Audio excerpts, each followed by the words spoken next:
Chairman, thank you. As I listen to the witnesses answer questions today, I'm struck by the truly breathtaking amount of fraud, the scope and scale perpetrated against the American people by Somalians in Minnesota, screeching Democrats, like you just heard, at our witnesses. Democrats on this committee don't want to talk about Minnesota fraud because Minnesota fraud is Democrat fraud. You're going to make a great host on MSNBC. You're going to be great.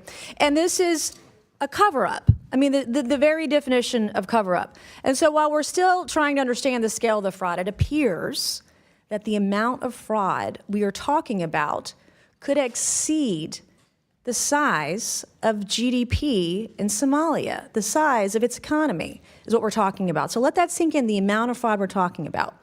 My first question is this, Mr. Balyu, this afternoon. Should Somalians in Minnesota be required to speak English, their citizens? Yes or no? Should they be required to speak English if they're American citizens? I think that question's really inappropriate.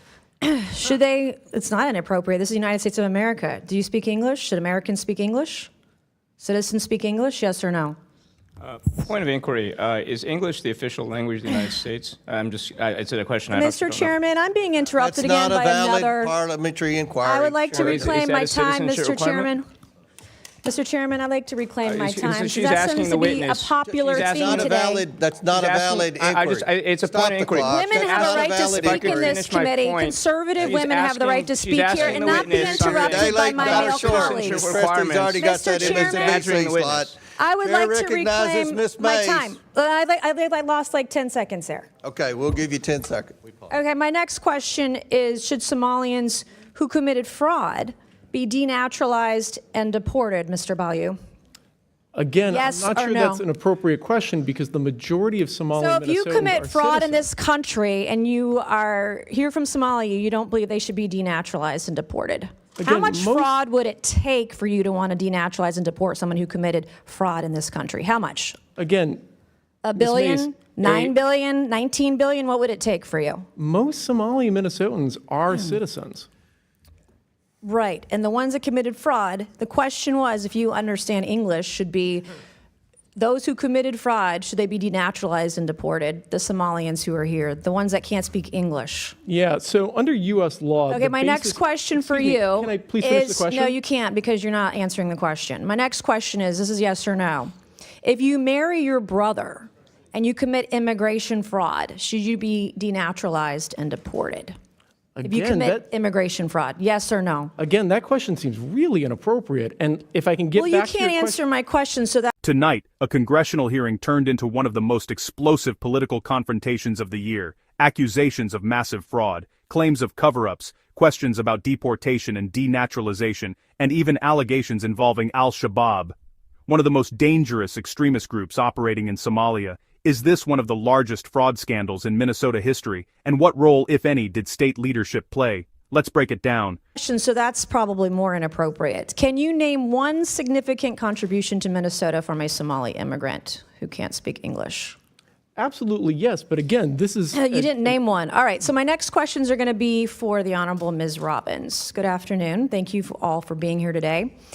I heard some discussion earlier about al-Shabaab.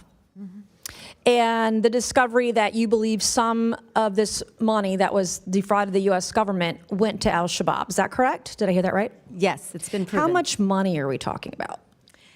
You know, we don't have an amount. So there's been specific cases where it's been charged where we have an amount, but then of the millions that go to Somali over the years in remittances, a portion of that we understand is taken as sort of a tax or corruption by al-Shabaab when it enters the country. Can you explain to us who al-Shabaab is?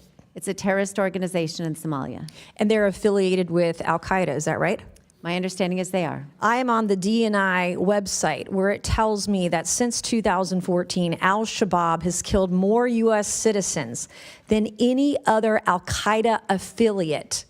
And as of 2025, al-Shabaab, this group is al-Qaeda's wealthiest component. Can you believe that?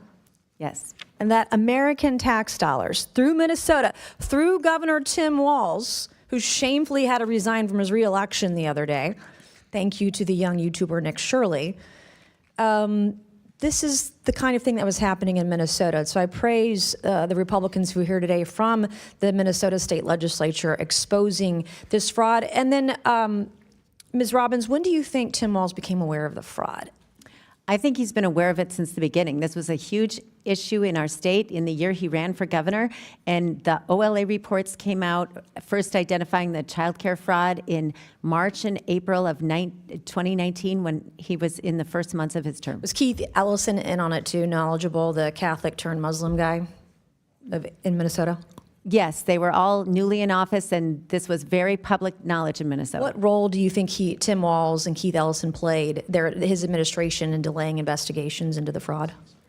So I've outlined several things where they stopped our ability to strengthen internal controls, and they also shut down the criminal investigations by the OIG and DHS. Thank you, Mr. Chairman. I yield back. I do have two articles, Mr. Chairman, that I would like to ask unanimous consent. This one on foxnews.com, Minnesota fraud probe will expand to other states. And then on house.gov, legislators blast DHS for revelations it had contracts with feeding our future fraudsters. Without objection to Thank you, order, Mr. Chair, recognize. For more profound political discourse, please like, comment, and subscribe for more further insights.